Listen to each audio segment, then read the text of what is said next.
Bonjour à tous, bienvenue dans ce nouveau webinaire organisé par lepetitjournal.com, le journal des Français à l'étranger, votre quotidien en ligne. Je suis Hervé Hérault, le président et le fondateur des éditions lepetitjournal.com. Bienvenue pour ce webinaire pour lequel vous êtes inscrit sur la thématique l'entreprise économique, le moment idéal pour investir en mobilier. Un webinaire donc en compagnie organisé avec notre partenaire investissementlocatif.com, en compagnie de Manuel Ravier, qui est cofondateur, président d'investissementlocatif.com, entrepreneur, conférencier, investisseur en France depuis plus de 10 ans et que vous connaissez pour certains peut-être. Bonjour Manuel. Salut Hervé, ça va? Ouais, super, très bien. Plaisir de t'avoir. Merci à tous les internautes pour vous être connectés. Donc, on part à peu près pour une petite heure, une heure ensemble. Donc, profitez. Manuel est vraiment un expert du sujet. Donc, profitez évidemment pour lui poser toutes vos questions. Donc, on va utiliser le petit onglet questions qui est en bas à droite avec poser une nouvelle question. Donc là, je vais vous mettre un petit bonjour. Voilà. Donc, vous le voyez, on va l'utiliser comme fil de chat. Donc, dites-nous un petit peu déjà où vous êtes. Est-ce que c'est le matin pour vous sur le continent américain? Est-ce que c'est la fin de journée en Asie? Est-ce que vous êtes en Afrique, en Europe? Je vois Julie, Marie, Patrick. Flora, faites-nous un petit signe. Il y en a certainement d'autres qui vont nous rejoindre. Donc, utilisez le petit onglet questions pour que voilà, vous nous fassiez un petit coucou, qu'on voyage un peu. Et puis après, surtout, évidemment, posez vos questions par rapport à vos différentes interrogations, par rapport à vos projets autour de l'immobilier et de l'investissement locatif. Bien entendu, Manuel est là pour répondre à toutes les questions. Je vous rappelle également que ce webinaire sera disponible en replay. Donc, sitôt à la fin du webinaire, 4-5 minutes après, vous allez recevoir un email sur la boîte mail avec laquelle vous êtes inscrit avec le lien du replay. Donc, pas de souci, si vous ne pouvez pas assister à tout, vous ne manquerez rien puisque vous pourrez le revoir. Vous pourrez également, évidemment, le partager avec vos connaissances, vos amis qui peuvent être intéressés par cette thématique. Il y aura également un article dans les prochains jours dans lepetitjournal.com avec la vidéo YouTube MBD, donc aussi très facile à partager. Je pense que vous ne le manquerez pas. Donc, de la même façon, voilà, si vous souhaitez le revoir ou le partager, si vous ne pouvez pas assister à tout, pas de souci, vous ne raterez rien. Mais surtout, je vous encourage évidemment à bien utiliser le petit onglet questions en bas à droite pour poser vos questions. Allez, on a Marie. Vous êtes les premiers à vous être connectés, à nous faire un petit signe avec le petit onglet questions. Donc, on a Marie qui est à Kuala Lumpur. Bonjour Marie. Flora qui est en Europe. Alors, je ne sais pas où en Europe, mais en Europe. Bienvenue Flora. Ivona qui est à Varsovie en Pologne. Bienvenue à tous. Et Patrick est à Budapest. C'est un plaisir de vous avoir avec nous. Je vais peut-être d'abord passer la parole à Manuel pour te laisser, Manuel, te présenter et nous présenter évidemment investissementlocatif.com, ta société. Avec plaisir. Donc, je m'appelle Manuel Ravier, je suis investisseur immobilier. Je détiens avec mon associé plus de 150 appartements, bureaux ou immeubles actuellement loués. Quasiment tout le parc est plein d'ailleurs, donc ça se passe très bien sur la partie location. À côté de ça, j'ai cofondé en 2012, donc il y a un petit peu plus de 10 ans, il y a 12 ans maintenant, avec mon associé Michael Zonta, une société qui aide les gens à investir dans l'immobilier en France. On est présent dans une trentaine de grandes villes en France. Et ce qu'on peut vous aider à faire, c'est vous trouver des bonnes affaires, souvent qui sont des biens rénovés, restructurer les biens, les rénover, effectuer une rénovation énergétique par le biais de nos architectes au sein de l'entreprise, les meubler, les décorer si vous voulez faire de la location meublée, ensuite les louer et les gérer pour vous. Donc, on va gérer toutes les étapes de A à Z, ce qui peut permettre à des gens qui sont sur place et qui n'ont pas le temps, pas l'expertise, ou à des gens qui sont à l'autre bout du monde, comme c'est peut-être votre cas, eh bien, d'investir dans l'immobilier en France en saisissant vraiment les meilleures affaires du marché parce qu'on est sur place et qu'on a des équipes locales dans les 30 villes en France qu'on couvre. Voilà. Oui, vous avez l'habitude de travailler avec de nombreux expatriés. C'est pas votre seule clientèle, mais c'est quand même pas négligeable. Ouais, alors on a à peu près un tiers de la clientèle qui est composée de non-résidents, donc c'est important pour nous. Oui. Et c'est une clientèle qui comprend bien la problématique parce qu'il y a une problématique de constituer une retraite, parce que c'est pas forcément facile quand on n'est pas sur place, parce que l'immobilier, mine de rien, reste le placement préféré des Français, même s'il y a des sujets, on en parlera, avec une crise en cours, notamment liée au taux de crédit et aux conditions d'accès au crédit. Ça reste quelque chose de très intéressant. On peut faire du levier, voilà, donc on va en parler. Et on existe depuis, donc je l'ai dit, environ 12 ans. On a accompagné 4000 projets d'investissement locatif en France. Donc c'est énorme. Donc on est très content d'avoir la confiance de nos clients. Et on fait de la gestion, ce que j'ai dit après, pour les clients qui souhaitent vraiment que tout soit géré de A à Z. Super, très bien. Allez, on va démarrer, on va rentrer un peu dans le vif du sujet. Les internautes ont utilisé le petit onglet questions pour poser vos questions. Moi, je vais peut-être démarrer avec une première question qui est finalement le thème du webinaire, hein. On l'a intitulé comme ça, ce webinaire avec toi, puisque bon, on est dans une période de reprise économique assez lente. On sait que l'immobilier, on parle de crise, hein. Il y a eu beaucoup moins de transactions, par exemple, l'année dernière, en 2023. Alors finalement, pourquoi est-ce qu'il est avantageux? Pourquoi c'est le bon moment d'investir? Quels sont tes arguments? Qu'est-ce que tu mettrais en avant par rapport à la situation de marché? Ouais, moi, ce que je pense, c'est que c'est toujours dans les périodes de crise qu'on fait les meilleures affaires. Déjà, ça c'est clair. C'est pas forcément d'acheter au plus haut, mais c'est au contraire d'acheter quand les autres gens sont peut-être pas en train d'acheter parce que on va être en mesure de négocier. Tu l'as dit, ce qu'on constate nous sur le marché, c'est qu'on a eu en France, et c'est pas que en France d'ailleurs, c'est partout dans le monde, hein, globalement partout dans le monde, on a eu une hausse des taux de crédit qui a été considérable, et ce qui a entraîné un blocage du marché, en tout cas un ralentissement du volume de transactions. Pas forcément une chute des prix, hein, c'est pas ce qu'on a constaté, mais ce qu'on a constaté, c'est une chute des volumes de transactions. On est passé d'environ 1 200 000 transactions au pic il y a 2-3 ans, sur l'année 2021, à 900 000 transactions en 2023. Donc, c'est une chute qui est importante. Et on va, a priori, vers une baisse encore plus marquée sur 2024 sur le volume de transactions. Donc, qu'est-ce que ça veut dire? Ça veut dire que des vendeurs qui veulent vendre sur les prix d'avant ont du mal à le faire parce qu'il y a moins d'acheteurs. Ça veut dire que les acquéreurs reprennent du pouvoir et que ces acquéreurs sont en mesure de négocier plus fortement que ce qu'ils étaient capables de faire avant. Aujourd'hui, on voit que la baisse des prix elle est contenue entre 5 et 10% maximum. Ça va dépendre des villes. Ce qui reste une baisse qui ne corrige pas la hausse des taux, puisqu'on est passé de 1 à 4% globalement sur les taux d'emprunt. Et donc, on comprend bien que la perte de pouvoir d'achat immobilier du fait de la hausse des intérêts, hein, quand on voit une mensualité à 1 000 euros, eh bien, dans les 1 000 euros, il y a une partie, c'est du remboursement de capital, il y a une partie, c'est évidemment du paiement des intérêts. Et on voit qu'en fait, le budget a été rogné jusqu'à 25% au pic environ. C'est-à-dire que quelqu'un qui pouvait acheter avant quelque chose à 1 000 euros, enfin, 1 000 euros, quelqu'un qui pouvait acheter 1 000 euros de mensualité. Voilà, 1 000 euros de mensualité, il a perdu 25% de pouvoir d'achat, donc le bien en question. Du fait qu'il va louer plus d'argent chaque mois au remboursement des intérêts, il va avoir moins à investir dans le bien, tout simplement. Voilà. D'accord. Et alors, donc là, on parlait, parce qu'on parle d'investissement locatif. Alors, quelle est la situation du marché locatif? Parce que du coup, on se dit, bon, voilà, il y a moins de transactions, donc il y a des affaires à faire parce qu'on peut négocier les prix à la vente. Mais est-ce que derrière, c'est facile de trouver à louer? Alors justement, ce qu'on constate, c'est que les gens qui achetaient en général pour leur résidence principale, beaucoup ont été bloqués parce qu'ils voulaient acheter, mais ils ne pouvaient plus le faire pour des raisons de budget ou des raisons de blocage, parce qu'on a aussi un autre sujet en France, c'est le HCSF, c'est sur le taux d'endettement qui vient contraindre les banques et donc à limiter et qui a fermé le robinet du crédit. On en reparlera après parce que des nouvelles aujourd'hui d'ailleurs arrivées sur le sujet, mais des bonnes nouvelles. Mais le sujet, c'est que on se retrouve aujourd'hui à ce que beaucoup de gens qui voulaient acheter avant se reportent sur le marché de la location. Et le marché de la location, il est en plus asséché par les nouvelles normes DPE, puisqu'en gros, pour des biens qui consommeraient trop, on va plus avoir le droit de les louer sans réaliser de travaux, qui seraient mal isolés par exemple. Et donc, ce qui fait que on a aujourd'hui des promoteurs qui construisent moins de logements parce qu'on a une crise sur l'immobilier neuf. On se retrouve avec des biens anciens qui sont retirés du marché de la location parce que ils ne remplissent pas des conditions en termes de rénovation énergétique. Et on se retrouve également avec des gens qui ne peuvent plus acheter, donc qui se mettent à louer. Tout ça pèse considérablement et on a un déficit de biens à louer par rapport à la demande. Ce qui fait qu'aujourd'hui, la bonne nouvelle pour les bailleurs qui disposent de biens, c'est que leurs biens vont se louer de manière très efficace et que les loyers ont tendance à augmenter. Donc quand on achète aujourd'hui, on a des loyers qui sont revalorisés d'année en année. D'accord. Donc, ça fait deux éléments finalement qui effectivement incitent à réaliser un investissement aujourd'hui, parce qu'on peut à la fois obtenir des biens peut-être à des bonnes conditions et à la fois quasiment s'assurer de pouvoir les louer relativement facilement à des bons prix. Clairement, donc là, c'est la bonne nouvelle pour les bailleurs qui vont avoir un bien qui va être rentable dans la durée, qui va se louer, puisque on a intérêt à ce qu'on ait une pression, quand on est bailleur en tout cas, et qu'on a un déficit d'offres sur le marché de la location. Donc c'est intéressant, clairement. Merci Manuel. Allez, on va commencer avec les questions des internautes. Les internautes, posez bien vos questions avec le petit onglet questions.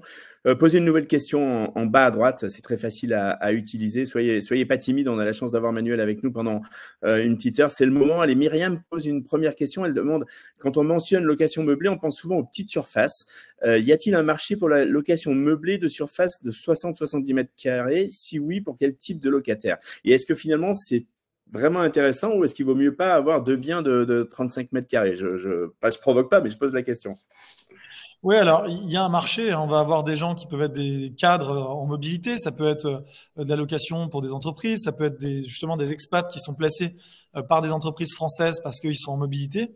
On peut avoir également des familles, hein, pourquoi pas.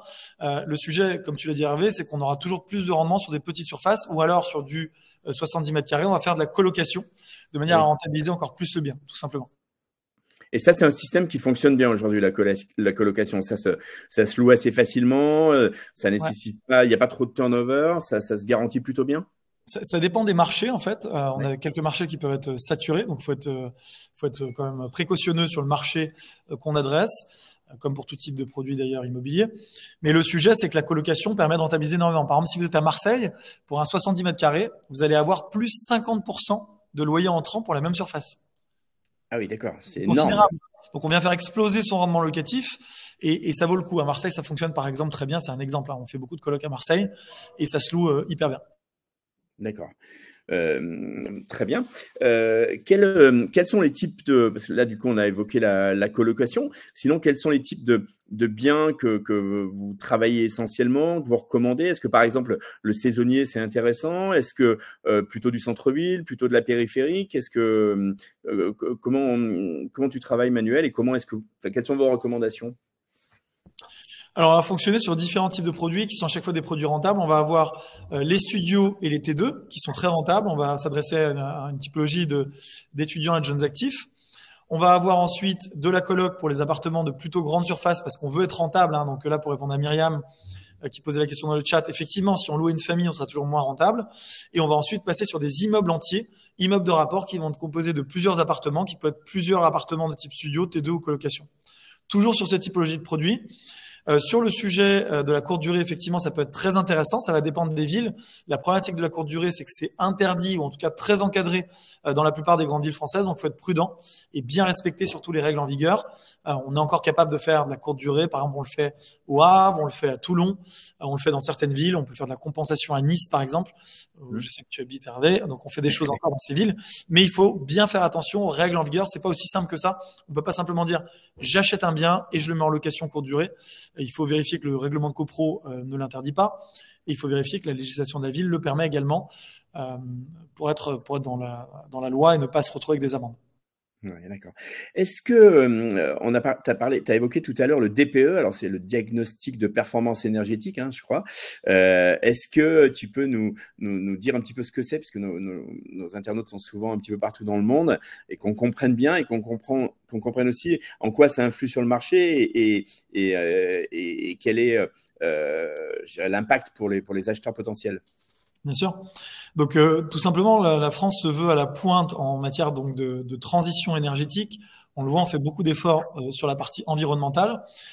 Et un des postes qui est de consommation le plus élevé, ce sont les logements, l'isolation des logements. On se rend compte que les gens dépensent beaucoup en chauffage, que ce soit du chauffage électrique, chauffage au fioul, chauffage au gaz. Et donc, le gouvernement s'est dit comment on fait pour justement mieux consommer, apporter plus de confort aux Français en termes d'isolation et mieux consommer. Et donc, ils sont venus édicter des règles avec ce fameux DPE, diagnostic de performance énergétique, qui est un diagnostic obligatoire en cas de vente d'un logement et qui est également obligatoire en cas de mise en location. Qu'est-ce que disent les nouvelles règles? Elles disent tout simplement que si vous avez une lettre, donc une mauvaise lettre qui correspond à une note, donc un logement qui consomme trop, eh bien, vous ne serez plus en mesure de le louer, donc selon un agenda qui a été communiqué, en commençant par les lettres les plus mauvaises et en allant au fur et à mesure des années jusqu'en 2034, jusqu'à la lettre E en 2034. On voit que ce DPE, il y a déjà des ajustements qui sont en cours. Je ne sais pas si tu avais suivi, c'est assez nouveau, mais il y a à peu près un mois, le gouvernement a annoncé qu'ils allaient refondre le DPE pour les logements de moins de 30 mètres carrés, parce qu'en fait, les petites surfaces étaient pénalisées. il y avait un vrai sujet. C'est-à-dire que certaines petites surfaces n'étaient même pas possible. C'était pas possible, même en faisant tous les travaux du monde, d'isoler de manière assez efficace par rapport aux règles demandées. Donc, ça n'avait pas de sens. Hein. On n'allait pas laisser des logements vides. Donc, ils sont en train de refondre le système. Mais en tout cas, il y a certains logements, si vous n'isolez pas et qui sont mal isolés, que vous ne faites pas les efforts, vous serez interdit de le louer. Alors, bon, tous les logements qu'on livre chez Investissement Locatif sont au moins D. Donc, bien évidemment, vous aurez le droit de les louer jusqu'à 2034 et même après. On est très lors de la rénovation, on va isoler en fonction, hein, bien évidemment. Mais voilà, sur le marché, on va avoir des biens qui vont disparaître du marché de la location parce qu'ils vont être interdits d'être loués. Que pourront faire ces propriétaires avec? Ils pourront bien évidemment les vendre et les acheteurs vont se positionner pour les acheter, les rénover, les isoler et donc les mettre en location ensuite, tout simplement. D'accord. Donc, ça peut être une source de bonne affaire, en fait, parce que, par exemple, je suis propriétaire ou j'ai hérité d'un bien qui a un mauvais classement énergétique E ou F, par exemple. Je veux m'en débarrasser parce qu'il faut faire des travaux. Donc, là, on peut avoir des acheteurs, pour votre compte, par exemple, Manuel, qui ont intérêt à se positionner, quitte à financer les travaux. Alors, deux choses que tu évoques qui sont très intéressantes. Nous, je l'ai dit, on a des archis d'intérieur et des archis des PLG qui travaillent au sein de l'entreprise et qui peuvent vous aider à faire des travaux. Très important, si vous avez déjà des biens en France, peut-être qui ne sont pas exploités parce qu'ils sont vétustes, que vous souhaitez rénover, qui sont des résidences secondaires que vous souhaitez rénover, vous pouvez me contacter et on peut vous faire un devis gratuit. Hein. On accompagne énormément de rénovations, même en dehors de l'investissement locatif pur, pour des expats qui ont des pieds à terre, qui ont des biens de famille à remettre en locatif ou des choses comme ça. Ou peut-être pour des mises aux normes DPE. Donc tout ça, je le redis, vous pouvez nous contacter. Vous aurez mes coordonnées directement dans le chat. Ta question, c'était quoi, Hervé? C'était en fait, je me dis, est-ce que c'est pas une opportunité aussi de bonne affaire? Parce que quelqu'un qui a un bien, qui a un mauvais diagnostic aujourd'hui, il va pas pouvoir le relouer sur le marché si son bien est vide, par exemple. Donc peut-être qu'il peut vouloir s'en débarrasser et c'est peut-être l'occasion, quitte à faire les travaux, de récupérer un bon prix. Ça entraîne un changement de main et là où tu as raison, c'est qu'il y a des travaux nécessaires, donc c'est connu, donc c'est un des moyens de négocier le prix avec le vendeur d'un bien en lui disant écoutez, votre bien m'intéresse, toujours expliquer que bien évidemment le bien vous intéresse. Hein. Si vous dites simplement le bien est pourri et en plus c'est une passoire thermique, moi si je suis vendeur, je vous dis pars alors, partez de chez moi. Mais si vous dites le bien m'intéresse parce que je reconnais qu'il a des atouts, mais comme vous le savez peut-être, c'est une passoire thermique. Je vais devoir investir beaucoup. J'ai chiffré que mon artisan, ça coûte X milliers d'euros pour isoler, etc. Et donc, je négocie en fonction. C'est un argument que les vendeurs sont en mesure d'entendre aujourd'hui. D'accord. Et donc du coup, là, c'est un accompagnement que vous fêtes, c'est-à-dire que vous pouvez aider sur l'estimation des travaux, par exemple. Enfin, pas seulement. Clairement. L'estimation. C'est ce qu'on fait. Donc, il y a j'ai envie de dire deux formules, soit sur des biens que vous avez déjà ou que vous avez acheté et que vous souhaitez nous déléguer uniquement les travaux. Si vous avez trouvé le bien vous-même, on peut vous accompagner sur les travaux et vous nous déléguer la totalité depuis l'étranger ou en étant sur place. Nos archives vont réaliser les plans, suivre les travaux pour vous, trouver les artisans, aller jusqu'à la livraison du bien. On peut aussi meubler et décorer. Soit vous souhaitez nous confier le pack total, hein, donc vraiment ce qu'on fait chez investissementlocatif.com. On va vous trouver la bonne affaire. On va faire le point sur votre projet, hein, on va vous trouver la bonne affaire qui correspond à votre budget, à vos objectifs de rendement, à vos objectifs capitalistiques de retraite, de patrimoine, etc. On va faire le point ensemble, prendre du temps pour ça lors d'un rendez-vous gratuit. Et ensuite, on va lancer les recherches pour trouver le bien qui vous correspond, qui est adapté. Et bien évidemment, ce bien, on va l'optimiser par le biais de nos archives jusqu'à la mise en location et que vous puissiez le rentabiliser. Voilà. Parfait. Allez, une question de Marie qui demande comment s'assurer au mieux contre les mauvais payeurs. Il est difficile depuis l'étranger de récupérer les loyers non payés et de lancer une procédure judiciaire de recouvrement. Qu'est-ce que tu recommandes? Oui, alors c'est vrai que Marie, vous avez raison, c'est souvent quelque chose qui fait peur, mais pas forcément qu'aux non-résidents. Hein. C'est ce qui fait peur aux bailleurs au sens large. Le sujet, il est très simple, hein, c'est de prendre ce qu'on appelle une assurance loyer impayé et donc d'être en mesure de pouvoir payer 2%, ça coûte 2,5% à un assureur. On le propose dans le cadre de notre gestion locative quasiment à tous nos clients et c'est ce que j'applique aussi. Avec 2,5% payé, c'est pas 2,5% de rendement en moins, c'est 2,5% sur un loyer à 1 000 euros. On parle de 25 euros par mois. Ces 25 euros en plus vont passer en charge au LMNP réel ou quel que soit le mode d'exploitation, ce qui fait que ça ne vous coûte même pas 25 euros. Ça vous coûte 25 euros avant imposition. Donc en gros, pour 12 euros par mois, vous dormez tranquille, l'esprit tranquille. En cas de problème, l'assureur prend le relais, il va gérer la procédure jusqu'à l'expulsion et vous payez les loyers tous les mois. Donc, c'est à mon sens un très bon investissement. Moi, j'ai installé des assurances loyers impayés sur tous nos biens avec Michael et je conseille tous nos clients surtout de prendre ces assurances loyers impayés. C'est pas coûteux comme assurance par rapport à la sérénité que ça apporte et ça transforme finalement cette location en un produit quasiment financier parce que vous êtes sûr d'être payé, même en cas d'impayé du locataire. Bon. Eh ben Patrick à Budapest, il confirme la très grande utilité de ta recommandation, Manuel. Tant mieux. Merci, Patrick. Et effectivement, je pense que c'est pas très cher pour dormir sur ses deux oreilles, en effet. J'ai une question. Posez bien vos questions, les internautes, hein, avec le petit onglet questions en bas à droite. J'ai une question par rapport à l'encadrement des loyers, parce qu'on sait que en France, il y a dans certaines villes un encadrement des loyers. Quel est l'impact sur le marché? Comment ça se gère? Est-ce que c'est très pénalisant ou pas forcément, puisque tu disais que finalement le marché locatif était plutôt à la hausse? Ouais. Alors, c'est quelque chose avec lequel on vit depuis 7 ans à Paris. L'encadrement des loyers, c'est pas quelque chose de nouveau. Donc, c'est nouveau dans pas mal de villes.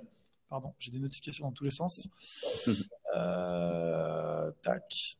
Attends, je coupe juste mes notifications. Ouais, ça fait des bips. Donc, je disais, c'est quelque chose avec lequel on vit depuis maintenant 7 ans à Paris. Qu'est-ce qu'on voit concrètement sur le marché? On voit que sur des biens qui sont rénovés, bien équipés, mieux équipés qu'un bien classique, les propriétaires appliquent ce qu'on appelle des compléments de loyer. C'est une possibilité de la loi. Et le locataire peut toujours contester le complément de loyer, mais c'est vraiment très à la marge. Le risque pour un propriétaire dans ce cas-là, c'est que le locataire aille devant une commission non contraignante qui va remettre un avis. Et si vous refusez encore une fois de baisser votre loyer, que le locataire puisse saisir la justice et aller en justice. Nous, ce qu'on constate dans les faits, c'est que c'est vraiment à la marge. Sur les milliers de locations qu'on a fait sur toutes ces années-là, il y a eu 3 affaires.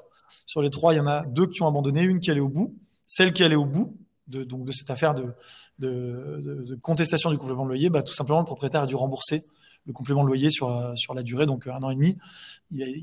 Ensuite, le locataire est parti, il a reloué. Voilà. Donc, en fait, le risque est limité. Et aujourd'hui, c'est une brèche volontaire de l'État dans laquelle la plupart des bailleurs s'engouffrent, tout simplement parce que sinon, vous n'êtes pas rentable. Donc, il y a 2 options. Soit vous dites, moi, je ne suis pas à l'aise avec ça. Donc, vous louez dans une ville où il n'y a pas d'encadrement des loyers, mais attention, il y en aura peut-être demain. Donc, ça veut dire aller dans des toutes petites villes, en règle générale, ce qui n'est pas forcément le plus intéressant selon nous. Soit vous vous dites, je vais contractualiser de la bonne façon, donc sur le bail, écrire qu'il y a un complément de loyer, etc. Donc, je ne serai pas attaquable puisque j'ai respecté la procédure, mais il y a un petit risque de contestation. Mais encore une fois, je le dis, c'est une fois sur X milliers, et même en cas de contestation, après, vous faites partir le locataire et vous relouez à nouveau. Donc, il n'y a pas de sujet, en fait. Voilà. J'ai une question, Manuel, peut-être les internautes, posez bien vos questions concernant la différence entre louer en meublé et louer en non meublé. Donc, par exemple, j'achète un bien avec vous. Qu'est-ce que tu vas me recommander? Parce que je crois qu'il y a un impact fiscal, en fait. Hein. Ouais, alors, il y a plusieurs options. En fait, il y a 2. Là, si on parle de fiscalité, ça peut être long, mais. Attends. Hop. C'est incroyable ces notifications. Donc, j'ai 2 options. Soit je loue en location nue, soit en location meublée. Si je détiens le bien en direct, l'idée, c'est de louer en location meublée. Pourquoi? Pour être sous le régime LMNP, LMP. Et concrètement, pouvoir amortir le bien, amortir les travaux, amortir les meubles. C'est principalement ça la différence. Et passer en déficit les frais de notaire et les frais d'agence. Donc, ce passage en amortissement, ce passage en déficit va vous permettre de ne pas payer d'impôts sur les revenus locatifs encaissés pendant très longtemps, pendant 10 ans environ, hein, je dis en général 10 ans. Et ensuite, ça va augmenter, mais très lentement, puisque vous continuerez à amortir le bien, continuerez à amortir les travaux, même si vous n'amortissez plus les meubles. Donc, si vous détenez le bien en direct, c'est systématiquement de la location meublée qu'on va vous recommander pour des raisons fiscales, ce sera beaucoup plus intéressant. Et si vous détenez le bien à travers une société de type SCI, on va vous conseiller de prendre le régime de l'impôt sur les sociétés pour vous protéger derrière l'IS qui est beaucoup plus favorable que l'impôt perso. Voilà, simplement. D'accord, très bien. Donc ça, c'est un choix qu'on peut faire, qu'on peut anticiper avant. C'est-à-dire, par exemple, vous allez déterminer un budget avec la personne qui va vous contacter et vous pouvez l'orienter un peu en fonction de ça. Ouais, alors en fait, les gens nous contactent en nous disant, voilà, moi j'ai donc si vous êtes expat, les banques vont vous demander de l'apport. Donc je vais prendre des exemples pour les expats. J'ai 30 000, 50 000, 100 000 euros d'apport. Qu'est-ce que je peux faire? Donc lors de ce rendez-vous, encore une fois, je le redis gratuit, donc on pourra vous mettre le lien, mais je vous invite vraiment à faire un rendez-vous. Au pire, vous aurez pris de l'info. gratuitement, donc ça, vous n'avez rien à perdre. Avec mon équipe, vous allez pouvoir voir ce qui est faisable avec votre budget en fonction de vos objectifs. Donc certains vont avoir des objectifs, je vais le lire en même temps. Vas-y. Certains vont avoir des objectifs peut-être plus de patrimoine. Ils vont nous dire, voilà, moi, ce qui m'intéresse, c'est d'investir à Paris parce que il y a un risque très limité. Paris reste la ville la plus attractive, une des capitales européennes, capitale mondiale, ville touristique, 15% du PIB français, etc., etc. OK.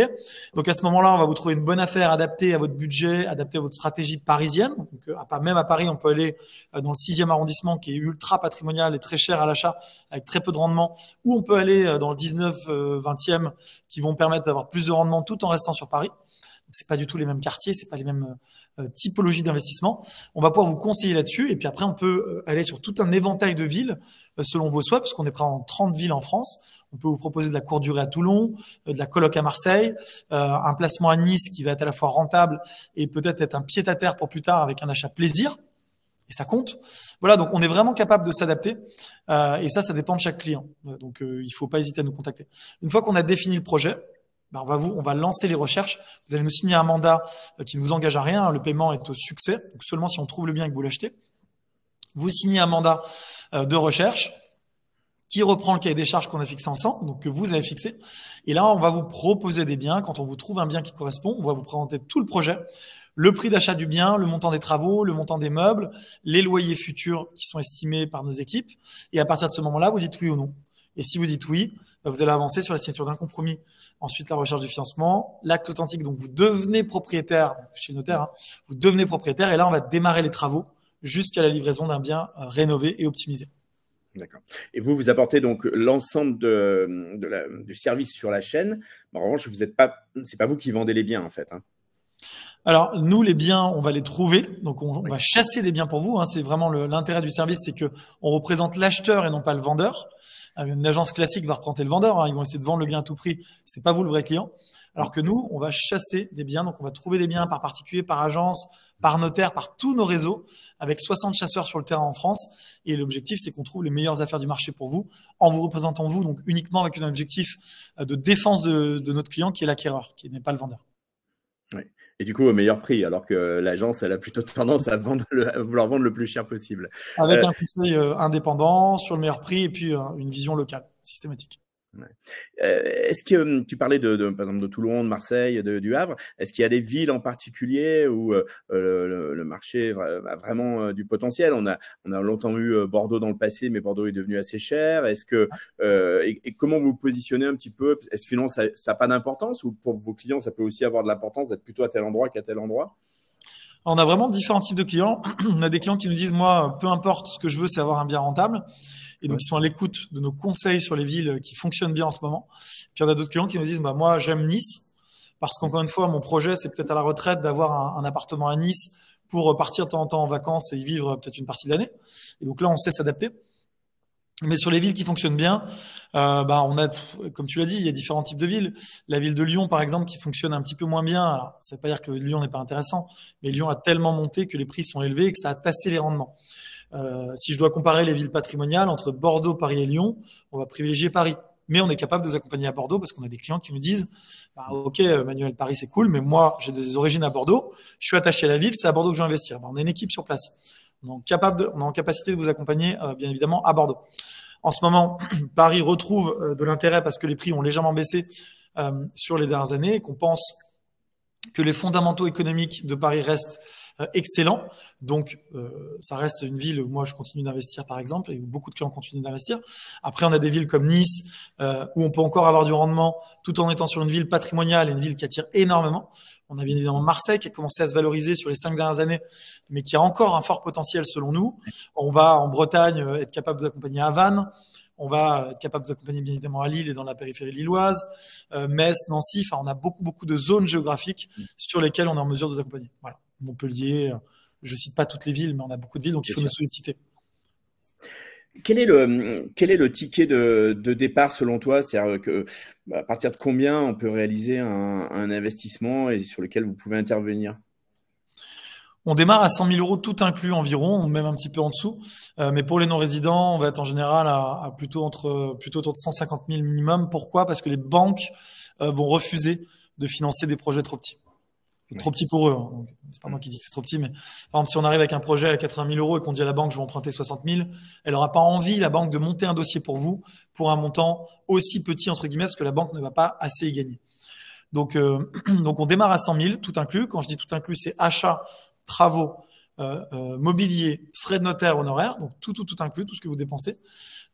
Et donc, si, par exemple, vous êtes sur 100 000 euros, les banques vont vous demander de toute façon, en général, entre 35 et 40% d'apport en tant que non-résident, donc au moins 35 000 euros d'apport. C'est le ticket d'entrée. Et ensuite, on va monter sur des opérations. Bon, il n'y a pas de limite, évidemment. Mais souvent, les expats nous demandent des opérations à 250, 300, 500, 600. Après, on a des clients qui bossent chez Facebook à San Francisco et qui ont des montants très, très importants à dépenser. Voilà, de stock option, etc. Donc voilà, on a tout type de profil, mais on démarre sur des profils sur des projets à 100, 150 000 euros tout inclus. Parfait. On va aborder le sujet du financement dans la deuxième partie là, du webinaire. Juste une petite précision. Flora demande si vous êtes sur Caen, si vous travaillez aussi sur Caen. On est sur Caen et sur Rouen, Flora, absolument. Bon, voilà, pas que le Havre. Hein. Flora, contactez Emmanuel pour trouver un bien sur Caen. On est à la moitié de ce webinaire. Les internautes, posez bien vos questions avec le petit onglet questions qui est en bas à droite. Je vous rappelle, pour ceux peut-être qui nous ont rejoints en route, que ce webinaire sera disponible en replay quelques instants après la fin du webinaire. Donc, si vous avez raté le début ou si vous n'allez pas pouvoir voir la fin, pas de souci, vous pourrez le voir en replay. Donc, vous ne raterez rien. Il y aura également un article dans le Petit Journal dans les prochains jours avec une vidéo YouTube. Donc, très facile pour le revoir et aussi pour le partager, évidemment, auprès de vos connaissances, vos amis, vos collègues qui peuvent être intéressés par ce sujet. On va aborder le financement. Alors, juste, on est dans les localisations. Yvonna demande si vous travaillez aussi sur Antibes, ville que j'adore. Tout à fait. On fait Nice, Antibes, la Côte d'Azur. Tout à fait. Bon, n'hésitez pas à nous contacter si vous avez des projets sur la zone. On vous dira ce qui est faisable, Flora, Yvonna. Ouais. Parfait. Allez, posez bien vos questions, les internautes. J'aimerais qu'on aborde le point du financement, puisqu'on a vu que le crédit s'est resserré, les taux ont augmenté. Quand on est non-résident, c'est parfois pas évident d'emprunter. Qu'en est-il? Quelle est la situation aujourd'hui? Et comment toi, Manuel, quels services vous pouvez apporter recommandations et services vous pouvez apporter sur cette partie-là? Ouais, alors sur la partie financement, ce qu'il faut comprendre, c'est que ça répond aussi à la question que Flora a posée dans le chat. Je ne sais pas si tout le monde voit les questions ou on est le seul à les voir, Hervé. Non, tout le monde voit les questions. Ouais. Tout le monde voit les questions. Donc le sujet en fait que nous demande Flora, c'est est-ce que c'est plus facile, la question sous-jacente, d'emprunter quand on est résident fiscal ou non résident? Malheureusement, pour les non-résidents, c'est plus facile quand on est résident fiscal. Ça veut pas dire que vous pouvez pas emprunter, c'est-à-dire que les banques vont vous demander, comme j'ai dit tout à l'heure, entre 35 et 40% d'apport ou de contrepartie, donc d'argent que vous allez pouvoir mobiliser pour le projet. Argent mobilisé, ça ne veut pas forcément dire que de l'apport. Ça peut être par exemple 15% d'apport injecté dans le projet et 20% de placement que vous allez placer sur des actions en bourse que la banque va nantir. Donc placé au sein de la banque, que la banque va nantir. En cas d'absence de paiement de votre mensualité de crédit, la banque peut se servir sur l'argent qui est nanti chez elle. Concrètement, les taux aujourd'hui, ils sont un petit peu en baisse depuis le mois de décembre. Aujourd'hui, on est autour de 4% sur 20 ans. Donc voilà, donc on est monté jusqu'à 4,5, hein, donc on a rebaissé, je dirais, d'environ 0,5. On est sur des taux toujours un tout petit peu plus élevés pour les non-résidents, mais c'est pas majeur. On va avoir en général entre 0,1 et 0,3 de plus pour un non-résident. Donc vous voyez, si on était à 3,70, on va être à 3,90 pour un non-résident. Voilà, globalement, c'est ça. On peut emprunter sur des durées de 20 ans. Les banques demandent 35% d'apport. Et on avait un sujet, et on a toujours un sujet de HCSF. Et la grosse nouvelle du jour qui vient de tomber dans les échos, c'est que Bruno Le Maire, donc notre ministre de l'économie, propose qu'on revoie et qu'on refonde ces normes de limite de taux d'endettement à 35% par le HCSF. Donc, comme c'est lui qui préside en tant que ministre de l'économie le HCSF, c'est plutôt très bien qu'il se positionne comme ça. C'est une proposition d'un député et Bruno Le Maire a dit qu'il était favorable. Donc ça c'est la nouvelle du jour. C'est tout frais.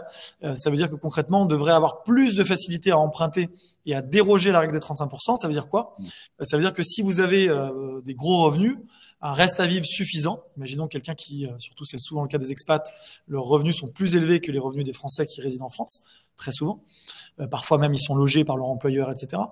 Donc, si vous êtes à 10 000 euros de revenus. Avant, vous pouviez vous endetter à 3 500 euros par mois. Je fais très court, 35% de taux d'endettement maximal.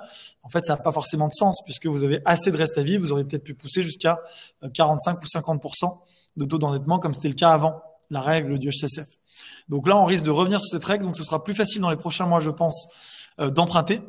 Et donc, c'est quelque chose d'intéressant. Surtout si on emprunte pour faire des choses rentables qui s'autopayent, bien évidemment. Ouais. Et parce que là, du coup, on parle de taux à 4%. On a l'impression que c'est des taux délirants, alors qu'en fait, je sais pas, il y a 30 ans, il y avait des taux à 15%, 20%.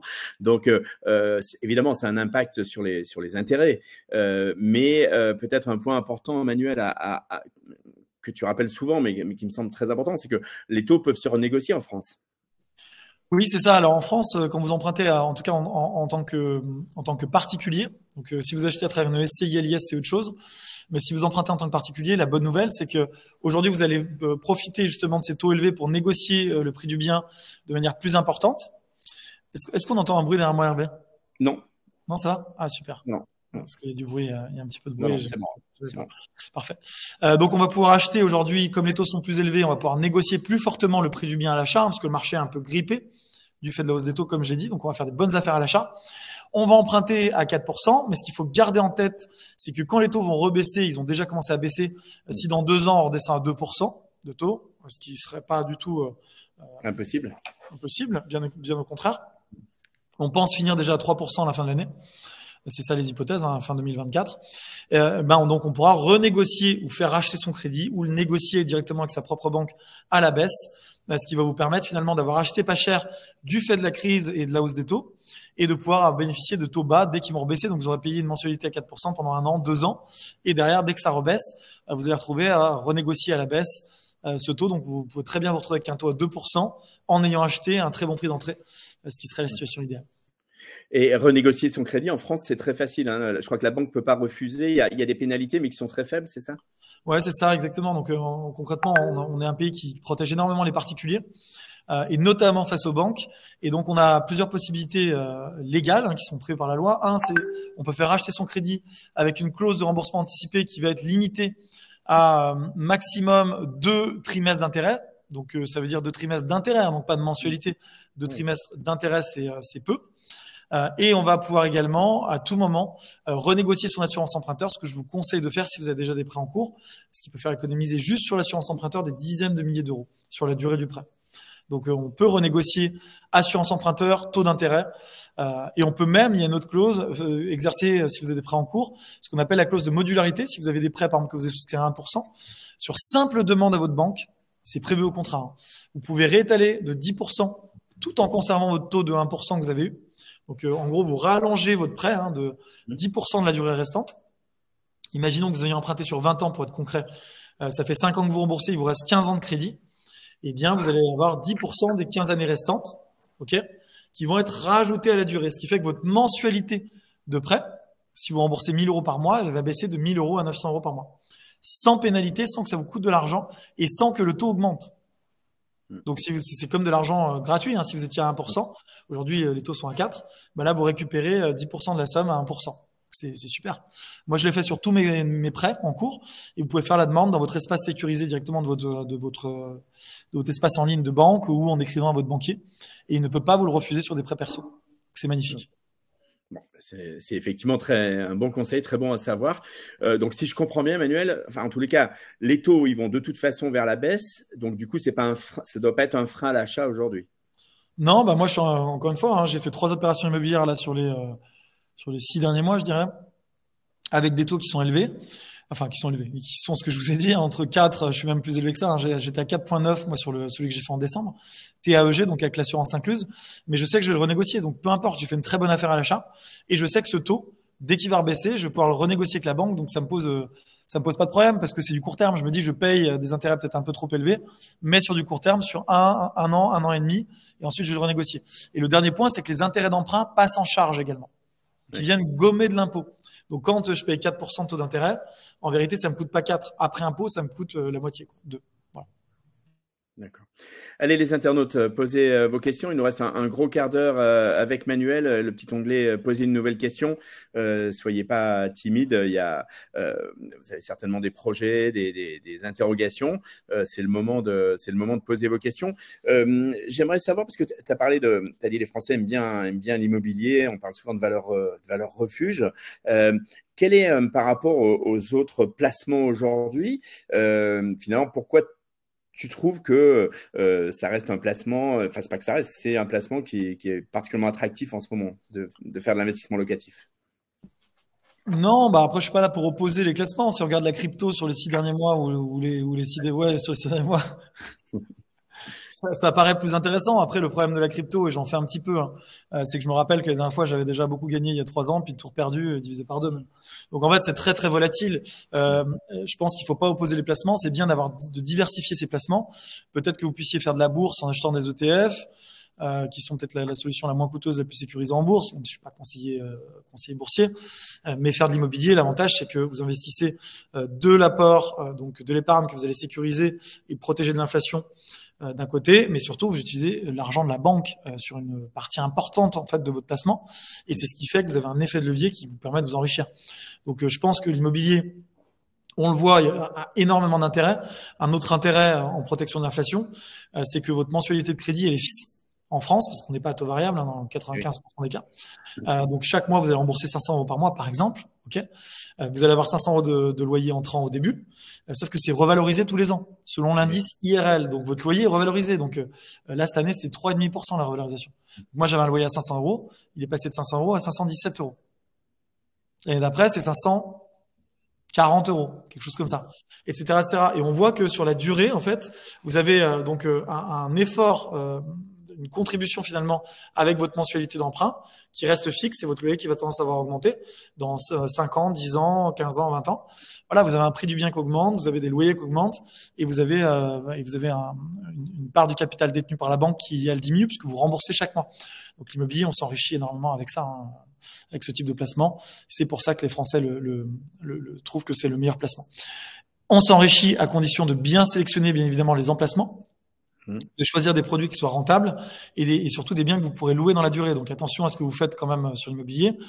C'est pas une science exacte. Si vous achetez dans la Creuse, dans une ville qui peut être très jolie, mais où la population disparaît parce que les gens sont très âgés et qu'il n'y a pas de travail, et qu'il n'y a pas d'étudiants, et que les gens en fait quittent la ville avec une pression démographique qui baisse, ça peut devenir un piège. Parce que là, pour le coup, vous aurez un logement vide, invendable, et avec une taxe foncière élevée en général. Donc là, on se retrouve typiquement dans un schéma opposé. Mais si vous êtes dans une ville où vous avez une demande locative, une taxe foncière maîtrisée et que c'est rentable, là, vous pouvez pas perdre, quoi. Voilà. Allez, une question de Flora qui demande, par rapport aux charges d'emprunt, est-il pertinent d'investir en achetant plutôt en cash, sur une petite surface plutôt, ou je finis sa question, ou plutôt d'emprunter? J'imagine qu'il faut favoriser quand même de l'emprunt. Si vous avez la possibilité de faire de l'emprunt, c'est toujours plus intéressant d'investir plus gros, parce que vous allez faire travailler une plus grosse opération immobilière et qui va travailler pour vous. La banque va vous prêter l'argent, elle va être rémunérée pour ça, hein, donc vous allez déduire les intérêts d'emprunt, comme j'ai dit tout à l'heure, mais vous allez encaisser des loyers, vous enrichir beaucoup plus vite, Flora, si vous avez un levier x2, si vous mettez 50% d'apport même, ce qui est beaucoup, ou si vous mettez 35-40% d'apport. Voilà. Vous allez vous enrichir beaucoup, beaucoup plus vite. Oui, c'est-à-dire que par rapport à l'argent dont on dispose, il vaut mieux l'envisager pour une surface plus importante ou de biens, par exemple, en faisant du crédit plutôt que d'acheter cash un bien. C'est la recommandation, en fait. Exactement. C'est exactement ça. Manuel, j'aimerais que tu nous parles un petit peu d'investissement locatif et du service. On l'a abordé un petit peu au tout début du webinaire, mais nous dire un petit peu comment ça se passe. Moi, je sais pas, à Sao Paulo, par exemple. Je sais pas si on a des internautes à Sao Paulo aujourd'hui ou à Mexico, comme j'ai vécu à Mexico et à Bangkok. Et du coup, voilà, je me dis, tiens, j'ai une somme à placer, j'ai un peu d'argent de côté, je ferais bien un placement, j'investirais bien à Saint-Étienne vers chez ma mère, ou à Nice parce que j'aime bien Nice, ou à Paris, mais je suis loin, je connais pas les prix, j'ai pas le temps de venir chercher, il faut que je sois conseillé. Alors, comment ça se passe vraiment de A à Z? Concrètement, vous allez prendre un rendez-vous. Je vous avais mis le lien dans le chat. Il est dans le fil, le chat. Hein, ouais. Vous prenez un rendez-vous idéalement en visio, c'est toujours plus sympa. Puis on peut vous montrer des choses en visio plutôt que par téléphone, mais c'est vous qui décidez. On fait aussi des rendez-vous par téléphone. Et donc vous allez avoir un membre de l'équipe qui va vous expliquer ce qu'on peut faire avec votre budget. Donc on va regarder ensemble votre budget, votre situation, vos objectifs, comme je l'ai dit. Donc est-ce que votre objectif c'est d'avoir le plus gros rendement possible ou c'est de faire du patrimoine? Donc on va caler avec vous vos objectifs et par rapport à ça, on va vous dire, voilà, par rapport à votre budget, vos objectifs, voici ce qu'on est en mesure de faire avec vous, qui va être un projet de type colocation à Marseille, qui nous semble bien correspondre. Et si on valide et que vous validez bien évidemment le cahier des charges, à ce moment-là, on va lancer les recherches, vous signez un mandat de recherche sans exclusivité, ça ne nous engage à rien. On va simplement vous faire des propositions et ensuite que vous êtes libre ou non d'accepter. Quand on fait une proposition, pareil, c'est très simple. On va vous présenter directement le bien avec le montant des travaux à réaliser. Donc, on va directement vous parler de l'enveloppe travaux pour que vous sachiez et que vous puissiez tout chiffrer. Le montant de l'enveloppe pour les meubles, les frais de notaire, les honoraires. Donc, vous aurez absolument tout dans le package. Et on va vous dire, voilà, ce bien-là, si on va au bout de l'opération, ça va se louer entre temps et temps. Voilà, tout simplement. Là, vous dites oui ou non. Si vous dites oui, on va vous accompagner pour la signature qui se fait à distance d'un compromis de vente avec un notaire. On peut vous conseiller un notaire ou vous en avez peut-être déjà un de famille. Là, on signe le compromis et ensuite passe la phase financement. Donc là, on va vous aider sur la partie recherche avec les banques. Et ensuite, une fois que le prêt est débloqué, vous allez signer l'acte authentique. Et juste avant l'acte authentique, on commence à faire les devis travaux selon les estimations qui ont été faites, mais à affiner tout le cahier des charges travaux pour pouvoir démarrer les travaux dès que vous devenez propriétaire du bien, de manière ensuite à ce qu'on puisse suivre les travaux pour vous faire des rapports dans votre espace privé. Donc, vous avez un espace client sur notre site et sur notre application mobile. Vous suivez dans votre app mobile ou sur l'app en ligne, sur Internet, dans votre espace client, l'avancée du chantier. Vous parlez avec notre architecte si vous avez des questions, si vous avez des choix spécifiques. Et on va jusqu'à la livraison d'un bien rénové, optimisé pour de la location en fonction de nos standards de 12 ans d'expérience et bien évidemment de vos souhaits. Si vous dites, moi, ce que je veux, c'est un mur rose parce que c'est notre souhait, on va respecter ce que vous nous demandez. On vous dira, c'est peut-être pas le mieux pour louer parce que vous allez peut-être vous couper d'un public masculin, mais on respectera, ça m'est déjà arrivé l'anecdote, mais on respectera bien évidemment vos souhaits. Ça reste votre bien, votre appartement. Vous êtes décisionnaire à tout moment. À ce moment-là, on arrive sur un bien qui est livré. Deux options.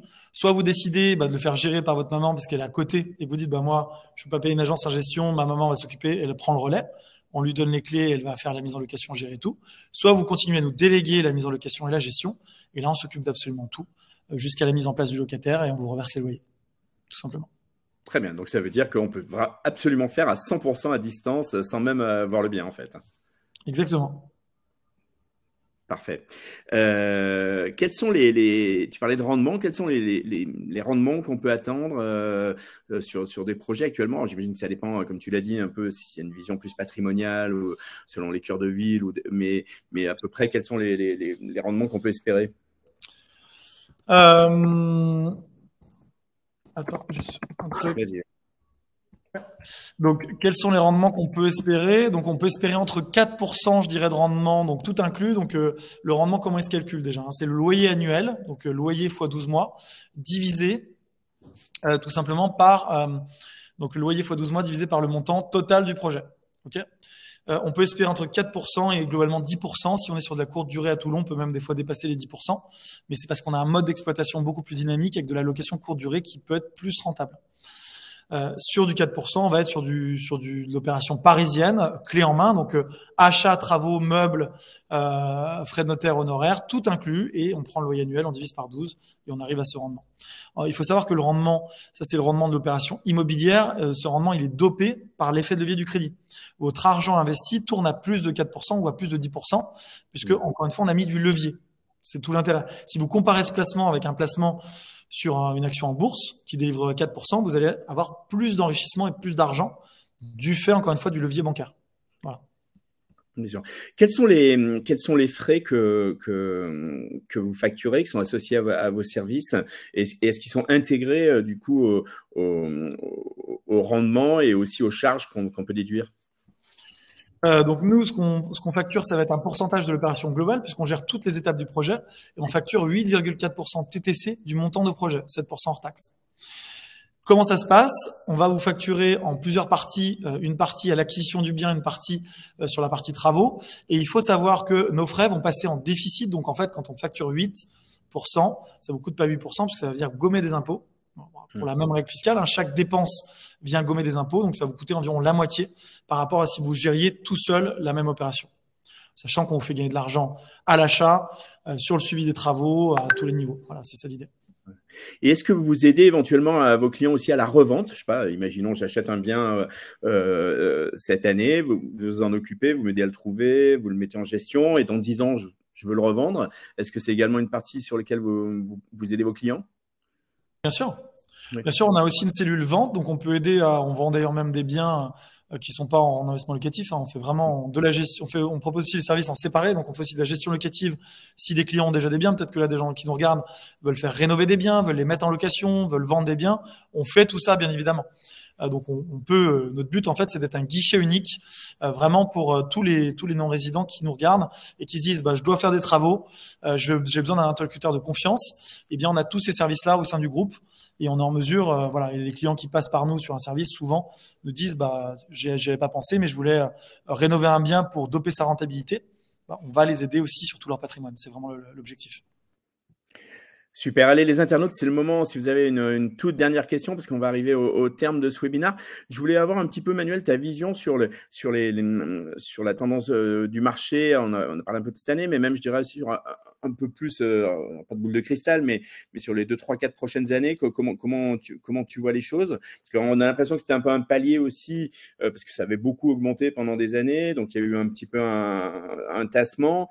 Avec l'inflation, les taux, mais on a le sentiment qu'il y a une telle pression en France pour le logement que de toute façon, c'est un marché qui peut que progresser.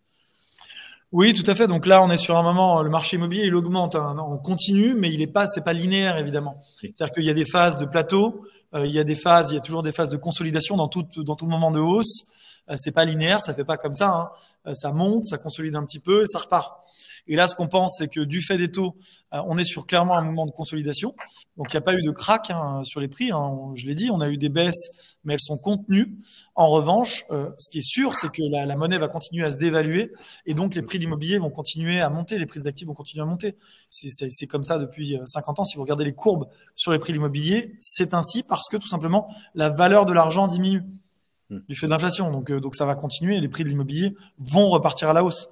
La seule question, c'est quand. Et comme d'habitude, on a des gens qui vont rater le train et qui me diront dans 2 ans, c'est dommage si j'avais investi il y a 2 ans, quand on était en crise, parce que à ce moment-là, j'aurais pu faire une bonne affaire. Ouais, mais bon, c'est comme ça. Donc, ceux qui nous regardent aujourd'hui ont peut-être de la chance. Il y a un momentum. Et à mon sens, il faut savoir le saisir. Nous, on continue d'investir et on continue de faire investir nos clients pour saisir justement des bonnes affaires dans ces périodes-là. Je t'ai déjà entendu dire qu'en fait, le bon moment dans l'immobilier, c'était maintenant, parce qu'en fait, plus on attend, plus on perd d'argent, en fait. Chaque mois qui passe, c'est un loyer qu'on n'encaisse pas déjà. Donc c'est un mois sur lequel vous auriez pu encaisser un loyer, vous auriez pu rembourser de mensualité à la banque. Et donc l'immobilier, c'est beaucoup une affaire de temps. On s'enrichit avec le temps. C'est-à-dire que même si vous achetiez, je dis n'importe quoi, mais tous ceux qui ont fait des mauvaises opérations dans l'investissement neuf en achetant de la défisque il y a 20 ans, ils ont peut-être fait des mauvaises opérations, mais aujourd'hui leurs biens sont payés et ils ont des biens. Celui qui se disait, je vais pas faire ça parce que peut-être je voulais un demi-point de renta en plus et qui sont pas passés à l'action il y a 20 ans, ils ont rien. Tu vois? Donc, celui qui achète sera toujours gagnant par rapport à celui qui n'achète pas en matière d'immobilier. Parce qu'une fois que votre bien est payé ou une fois que vous avez amorti la moitié du bien, votre patrimoine a augmenté. Oui, bien entendu. Allez, on arrive au terme de ce webinaire. Je vais te laisser la main pour un mot de conclusion, Manuel. Peut-être redire à nos internautes français, francophones à l'étranger, pourquoi c'est le moment d'investir et puis évidemment que tu es à leur disposition. Ouais, donc c'est ce que j'ai dit. Pour moi, je pense qu'on est dans une période où justement vous êtes en mesure de faire de bonnes affaires sur le marché immobilier parce que les acheteurs ont repris du pouvoir et parce qu'il est possible de négocier sur certains biens. Nous, on est là pour vous aider à faire ça, pour vous aider à saisir les meilleures affaires, les successions, les vendeurs qui veulent vendre vite, vous aider à rénover les biens. Donc, je pense qu'on a vraiment une très très bonne équipe qui est à votre disposition. Donc, n'hésitez pas à prendre rendez-vous. Je vais vous remettre le lien. Vous pouvez aussi m'écrire directement si vous avez notamment des projets de rénovation de biens. Je vous mettrai en lien avec les équipes. Donc, c'est une autre marque, mais qui nous appartient à 100%. Et qui pourra vous aider sur tout ce qui est rénovation de biens. Donc, quels que soient vos projets IMO, n'hésitez pas à nous solliciter. Nous, on est passionnés, j'espère que ça s'est ressenti, d'immobilier. On en fait beaucoup à titre perso, on en fait beaucoup pour nos clients et on aime ça et on croit vraiment que l'immobilier change des vies. Donc, le mot de la fin, c'est passer à l'action. Que vous le fassiez seul ou que vous le fassiez avec nous, passez à l'action parce que ça fait la différence. Quand on regarde 1 an, 2 ans, 10 ans, 20 ans plus tard, son patrimoine immobilier qui s'est remboursé, les loyers qui tombent, on est beaucoup plus serein. On a un patrimoine à transmettre. Moi, j'ai 2 enfants. Je sais qu'aujourd'hui, j'ai commencé de zéro. Ma famille n'était pas fortunée, n'avait pas d'immobilier, enfin juste la résidence principale. Aujourd'hui, j'ai des biens à transmettre. Je sais que quoi qu'il se passe, en cas d'accident de la vie, mes enfants auront de quoi manger, de quoi faire des études, etc. Donc l'essentiel, quoi. Et c'est tout ce que je vous souhaite. Sans parler même du petit bien à Nice dont je vous ai parlé que vous aurez pour votre retraite. Hervé. Je viendrai tenir compagnie. Donc voilà, donc passez à l'action, on est là pour vous aider à le faire et prenez un minima de l'information parce que ça vaut le coup et comme ça quand vous serez prêt, vous pourrez passer à l'action. Merci à tous. Merci beaucoup.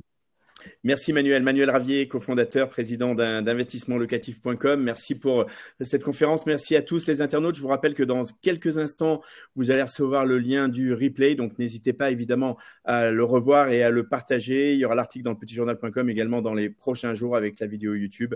Très facile à utiliser, à repartager. Bonne soirée ou bonne journée selon où vous êtes. Et puis, à très bientôt sur le petitjournal.com. Merci Manuel, à très bientôt. Merci Hervé, à bientôt.